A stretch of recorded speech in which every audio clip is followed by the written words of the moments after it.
혼자 지내는 것이 두렵습니까? 나이가 들수록 갑자기 혼자가 될까봐 걱정되시나요?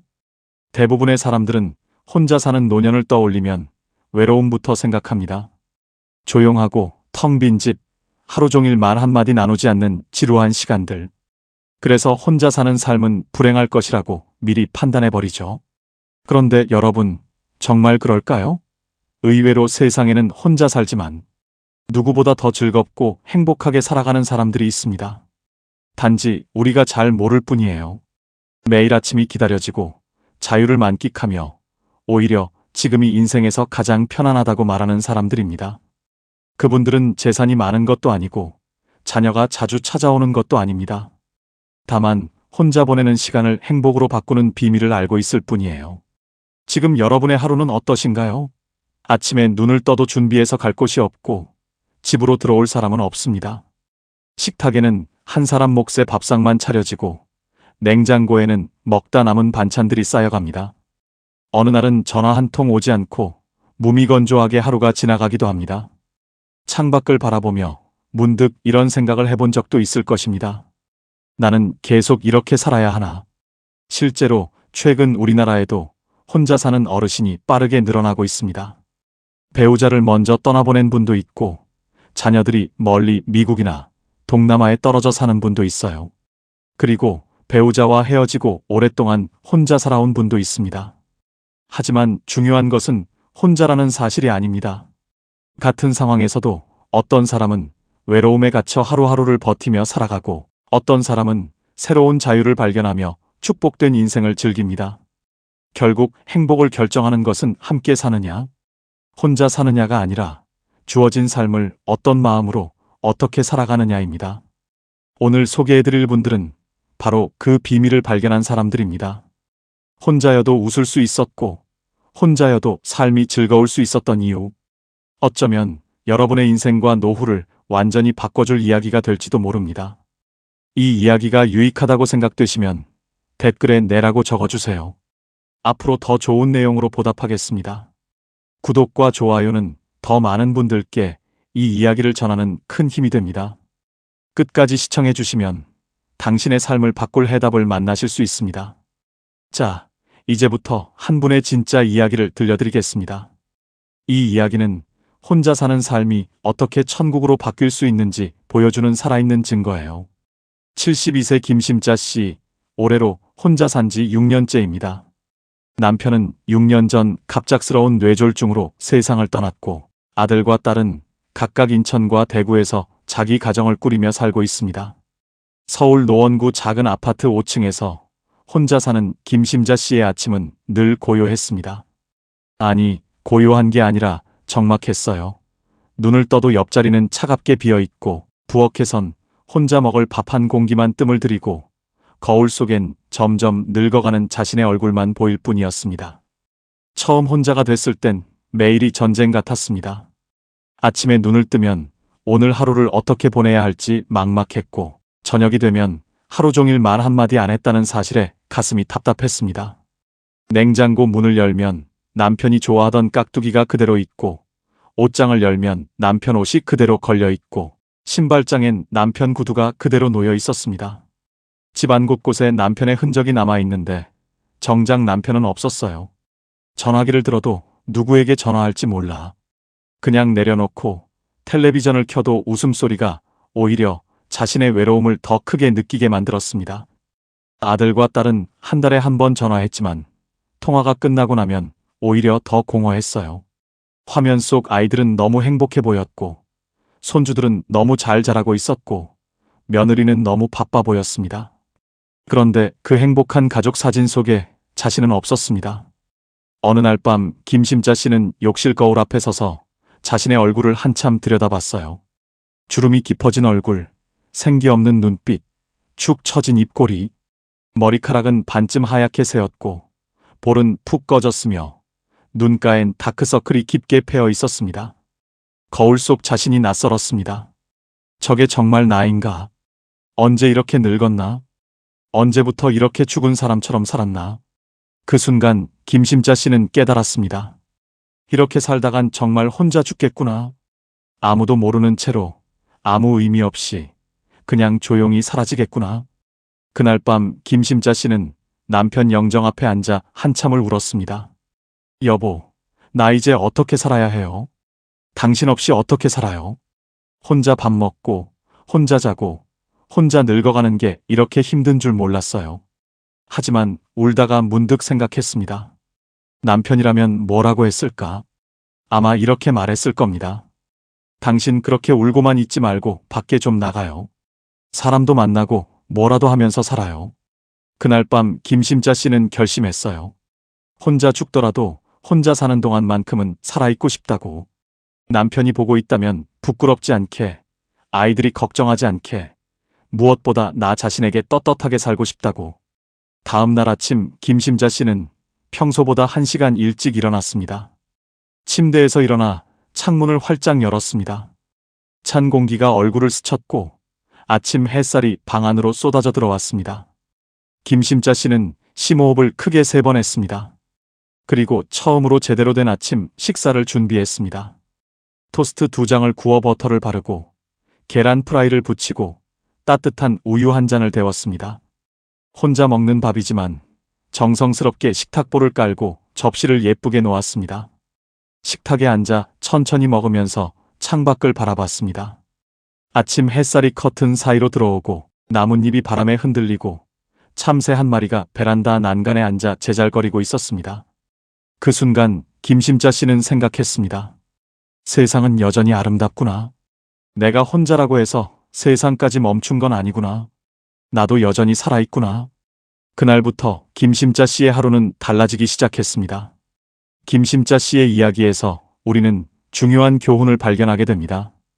혼자라는 현실을 바꿀 수는 없지만 혼자 사는 방식은 얼마든지 바꿀 수 있다는 사실입니다.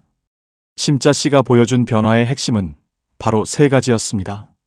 첫째, 외로움을 인정하는 용기였습니다. 심자 씨는 거울 앞에서 자신의 외로움을 정면으로 마주했습니다. 외로움을 숨기거나 부정하는 대신 그래, 나는 지금 외롭다고 솔직하게 인정했습니다. 이 인정이야말로 변화의 시작이었습니다. 심리학자들은 말합니다. 감정을 인정하는 순간 그 감정은 당신을 지배하는 힘을 잃는다고. 외로움도 마찬가지입니다. 외로움을 인정하면 그 감정이 더 이상 당신을 집안에 가두지 못합니다. 오히려 그 감정을 발판 삼아 밖으로 나갈 힘을 얻게 됩니다. 우리는 너무 오랫동안 외로움을 약함으로 여겨왔습니다. 외롭다고 말하면 불쌍하게 보일까봐, 초라하게 보일까봐 숨기고 또 숨겼습니다. 하지만 외로움은 약함이 아닙니다. 외로움은 인간이라면 누구나 느끼는 자연스러운 감정입니다. 그 감정을 인정하는 순간 비로소 우리는 그 감정에서 벗어날 수 있는 첫걸음을 내딛게 됩니다. 둘째, 작은 루틴을 만드는 실천이었습니다. 심자 씨는 거창한 계획을 세우지 않았어요. 그냥 아침에 일찍 일어나기, 제대로 밥 먹기, 산책하기 같은 아주 작은 일부터 시작했습니다. 하지만 이 작은 루틴들이 모여 심자 씨의 하루를 완전히 바꿔놓았습니다. 고대 그리스 철학자 아리스토텔레스는 이렇게 말했어요. 우리는 반복적으로 하는 행동의 결과다. 그러므로 탁월함은 행동이 아니라 습관이다. 심자 씨의 작은 습관들이 모여 탁월한 삶을 만들어낸 겁니다. 매일 같은 시간에 일어나고, 같은 시간에 산책하고, 같은 시간에 좋아하는 일을 하는 것.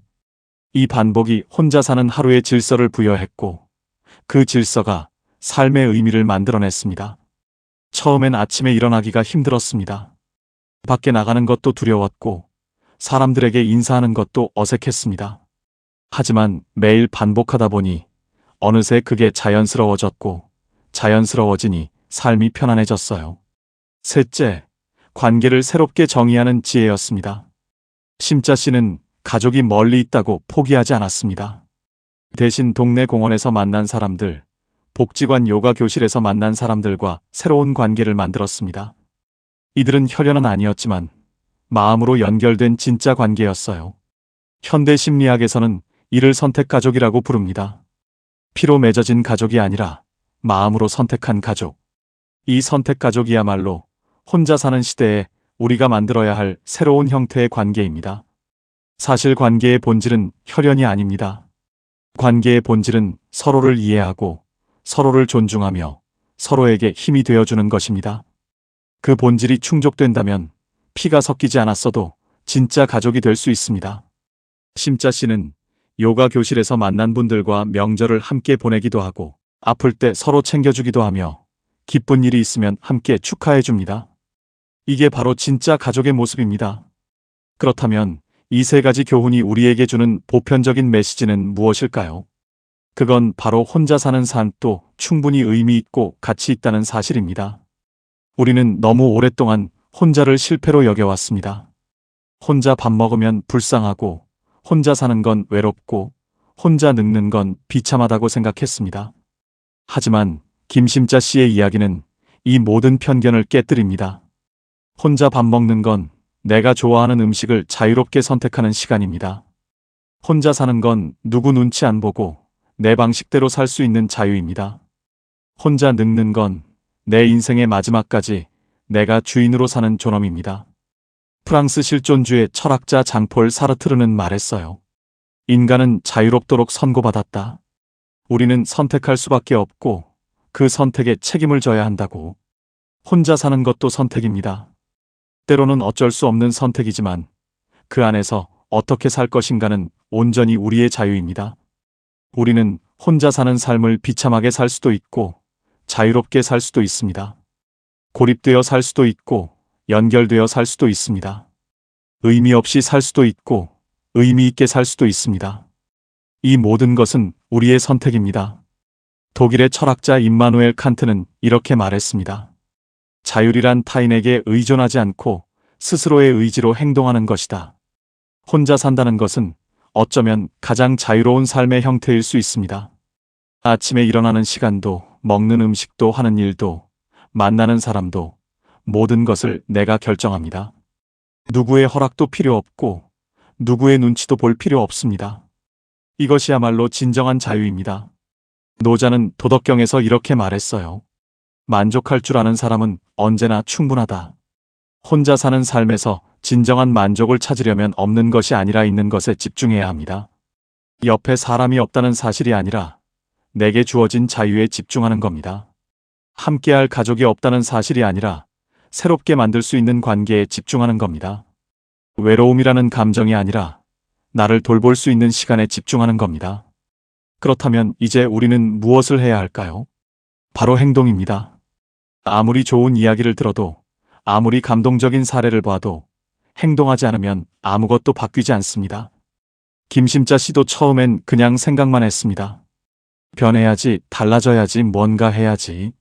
하지만 진짜 변화는 생각이 아니라 행동에서 시작됐습니다. 아침에 일찍 일어나는 행동, 밖으로 나가는 행동, 사람에게 먼저 인사하는 행동. 이 작은 행동들이 모여 심자 씨의 삶을 완전히 바꿔놓았습니다. 심리학에서는 이를 행동 활성화라고 부릅니다. 기분이 좋아지기를 기다리는 게 아니라 먼저 행동하면 기분이 따라온다는 원리입니다. 외롭지 않은 기분이 들기를 기다리지 마세요. 먼저 행동하세요. 그러면 기분이 따라옵니다. 지금 이 순간 당신에게 필요한 건 완벽한 계획이 아닙니다. 당신에게 필요한 건 오늘 당장 실천할 수 있는 작은 행동 하나입니다. 그 작은 행동이 무엇인지 지금부터 구체적으로 알려드리겠습니다. 오늘 당장 실천할 수 있는 구체적인 방법들을 알려드리겠습니다. 작은 행동 하나가 당신의 인생을 완전히 바꿀 수 있습니다. 거창한 계획은 필요 없습니다. 오늘 하루 딱 한 가지만 시작해보세요. 첫 번째, 아침 루틴을 만드세요. 아침에 눈을 뜨면 가장 먼저 창문을 활짝 여세요. 햇빛을 받으며 크게 심호흡을 3번 하세요. 그리고 스스로에게 말하세요. 오늘도 나는 나를 잘 챙길 거야. 이 작은 의식이 하루의 시작을 완전히 바꿔놓습니다. 그 다음 꼭 아침 식사를 하세요. 혼자 먹더라도 정성스럽게 차려놓고 천천히 음미하며 드세요. 밥 한 공기, 국 한 그릇, 반찬 2가지면 충분합니다. 식사하면서 창밖을 보거나 좋아하는 음악을 들으세요. 혼자 먹는 식사가 외로운 게 아니라 온전히 나를 위한 시간임을 느껴보세요. 식탁에 앉아 밥을 먹으면서 오늘 하루 뭘 할지 생각해 보세요. 작은 계획 하나만 세워도 됩니다. 오늘은 마트에 가서 좋아하는 과일을 사올까? 오늘은 공원을 한 바퀴 더 걸어볼까? 이런 작은 계획이 하루의 방향을 만들어줍니다. 공자는 이렇게 말했습니다. 아침에 도를 들으면 저녁에 죽어도 좋다. 아침을 어떻게 시작하느냐가 하루 전체를 결정한다는 뜻입니다. 혼자 사는 삶에서 아침 루틴은 더욱 중요합니다. 아침에 제대로 일어나지 못하면 하루 종일 무기력하게 보내기 쉽습니다. 하지만 아침을 활기차게 시작하면 그 에너지가 하루 종일 이어집니다. 두 번째, 매일 밖으로 나가세요. 멀리 갈 필요 없습니다. 동네 한 바퀴, 공원 산책, 마트 장보기, 뭐든 좋습니다. 중요한 건 집 밖 공기를 마시는 겁니다. 밖에 나가면 사람들이 보입니다. 처음엔 그냥 지나치기만 해도 됩니다. 익숙해지면 가볍게 목례를 하세요. 더 익숙해지면 안녕하세요 한마디 건네보세요. 이 작은 인사 하나가 고립을 막아주는 방패가 됩니다. 인사를 나누다 보면 자연스럽게 대화가 시작됩니다. 오늘 날씨 참 좋네요. 산책하세요. 강아지 정말 귀엽네요. 이런 짧은 대화가 쌓이면 어느새 익숙한 얼굴이 되고, 익숙한 얼굴이 되면 관계가 시작됩니다. 심리학자들은 약한 연결의 힘에 대해 이야기합니다. 가까운 친구가 아니더라도 정기적으로 마주치는 사람들과의 가벼운 교류가 외로움을 줄이고 소속감을 높인다는 연구 결과가 있어요. 매일 마주치는 경비 아저씨, 마트 계산대 직원, 공원에서 만나는 이웃. 이런 작은 관계들이 모여 당신을 세상과 연결시켜줍니다. 세 번째, 나만의 취미를 하나 만드세요. 거창할 필요 없습니다. 책 읽기, 그림 그리기, 노래 듣기, 꽃 가꾸기, 뭐든 상관없습니다. 중요한 건 그 시간만큼은 온전히 나를 위한 시간이라는 겁니다. 어떤 분은 매일 저녁 드라마 한 편을 보며 소리내어 웃습니다. 어떤 분은 옛날 노래를 들으며 따라 부릅니다. 어떤 분은 베란다 화분을 놓고 매일 물을 주며 식물과 대화합니다. 어떤 분은 손주 사진을 보며 앨범을 정리해요. 이런 작은 즐거움이 혼자 사는 하루를 덜 외롭게 만들어줍니다. 로마 철학자 세네카는 이렇게 말했습니다. 진정한 행복은 외부에서 오는 것이 아니라 내면에서 만들어진다. 누군가가 당신을 즐겁게 해주기를 기다리지 마세요. 당신 스스로 즐거움을 만들어내세요. 취미 생활은 단순히 시간을 때우는 게 아닙니다. 그것은 당신이 여전히 살아있다는 증거이며 여전히 무언가를 사랑할 수 있다는 증거입니다. 네 번째, 관계를 새롭게 만드세요. 주민센터나 복지관에서 하는 프로그램에 참여해보세요. 노래교실, 요가교실, 그림교실, 운동교실, 뭐든 좋습니다. 처음엔 어색하고 불편할 수 있어요. 하지만 두세 번 가다 보면 익숙한 얼굴들이 보이기 시작합니다. 그들과 가볍게 인사하고 이야기 나누고 때론 차 한 잔 마시는 관계로 발전할 수 있습니다. 혈연이 아니어도 오래 알지 못했어도 마음이 통하면 그게 진짜 관계입니다. 철학자 마르틴 부버는 말했습니다. 모든 진정한 삶은 만남이다. 우리는 다른 사람과의 만남을 통해 비로소 진정으로 살아있음을 느낀다. 혼자 살더라도 만남은 계속되어야 합니다. 그 만남이 당신을 살아있게 만들어주니까요. 요즘은 온라인 커뮤니티도 좋은 방법입니다. 같은 취미를 가진 사람들끼리 모이는 인터넷 카페, 동네 주민들이 모이는 단체 채팅방. 직접 만나지 않아도 소통할 수 있는 방법은 많습니다. 다섯 번째, 누군가를 돕는 일을 해보세요. 작은 도서관에서 책 정리 봉사를 하거나 독거노인 말벗 봉사에 참여하거나 동네 환경 정화 활동에 나가보세요. 놀랍게도 사람은 누군가를 도울 때 자신이 더 위로받습니다. 내가 필요한 사람이라는 느낌, 내가 누군가에게 도움이 된다는 느낌이 외로움을 이겨내는 큰 힘이 됩니다. 봉사는 남을 위한 것 같지만 사실은 나를 위한 것입니다. 에픽테토스는 이렇게 말했습니다. 행복은 다른 곳에 있지 않다. 그것은 우리 안에 있다. 혼자 사는 행복도 마찬가지입니다. 다른 누군가가 당신을 행복하게 만들어주는 게 아닙니다. 당신 스스로 행복을 만들어내는 거예요. 작은 루틴으로, 작은 만남으로, 작은 나눔으로. 행복은 멀리 있지 않습니다. 아침에 창문을 여는 순간, 공원을 걷는 순간, 누군가와 인사하는 순간, 바로 그 순간순간에 행복이 있습니다. 여섯 번째, 감사일기를 써보세요. 오늘 저녁 잠들기 전 오늘 하루 감사했던 일 3가지만 적어보세요. 아주 작은 것도 좋습니다. 오늘 날씨가 좋았다. 밥이 맛있었다. 이웃이 반갑게 인사해줬다. 이런 작은 감사가 쌓이면 당신의 시선이 달라집니다. 없는 것이 아니라 있는 것에 집중하게 되고 불행이 아니라 행복을 발견하게 됩니다. 긍정심리학의 창시자 마틴 셀리그만 박사는 감사일기가 우울증을 줄이고 행복감을 높인다는 연구 결과를 발표했습니다. 단 3주만 꾸준히 써도 효과가 나타난다고 합니다. 7번째, 자신에게 친절하세요. 혼자 산다고 해서 자신을 함부로 대하지 마세요. 좋은 음식을 먹고 깨끗한 옷을 입고 편안한 환경을 만드세요. 가끔은 자신에게 작은 선물을 해보세요. 좋아하는 과일을 사거나 새 옷을 사거나 맛있는 빵을 사 먹는 것. 이런 작은 사치가 당신을 소중하게 만듭니다. 프랑스 철학자 미셸 드 몽테뉴는 말했어요. 가장 위대한 일은 자기 자신이 되는 것이다. 혼자 사는 삶에서 가장 중요한 건 나 자신을 사랑하는 겁니다. 남들이 나를 사랑하지 않아도 내가 나를 사랑하면 됩니다. 남들이 나를 챙기지 않아도 내가 나를 챙기면 됩니다.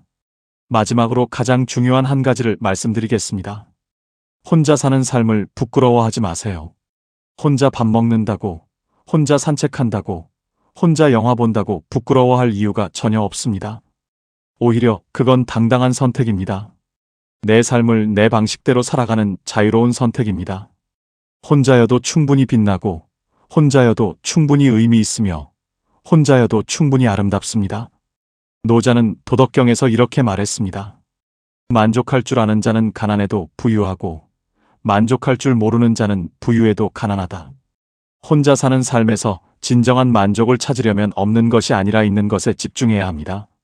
옆에 사람이 없다는 사실이 아니라 내게 주어진 자유에 집중하는 겁니다. 당신은 혼자가 아닙니다. 지금 이 영상을 보는 수많은 분들이 당신과 같은 마음으로, 같은 고민으로, 같은 길을 걷고 있어요. 우리는 혼자지만 함께 있습니다. 지금 이 영상을 보신 후 여러분이 실천하실 것이 몇 번인지 댓글로 꼭 적어주세요. 한 가지만 실천하실 건가요? 아니면 7가지 모두 실천하실 건가요? 여러분의 댓글 하나하나가 저에게 큰 힘이 되고 더 나은 콘텐츠를 만드는데 큰 도움이 됩니다. 당신의 작은 댓글 하나가 또 다른 누군가에게 용기가 될 수 있습니다. 오늘부터 시작하세요. 창문을 열고 밖으로 나가고 사람에게 인사하고 나를 위한 시간을 만드세요. 그 작은 행동들이 모여 당신의 혼자 사는 삶을 완전히 바꿔놓을 겁니다. 혼자 살아도 괜찮아요. 아니, 혼자이기에 더 자유롭고 혼자이기에 더 온전히 나이에 올 수 있습니다. 당신의 남은 인생이 누구보다 빛나고 아름답기를 진심으로 응원합니다. 지금 당신 곁에 사람이 없더라도 당신의 마음속엔 여전히 따뜻함이 있습니다. 그 따뜻함을 지키며 오늘도 한 걸음 한 걸음 걸어가시길 바랍니다. 지금까지 황금노후였습니다.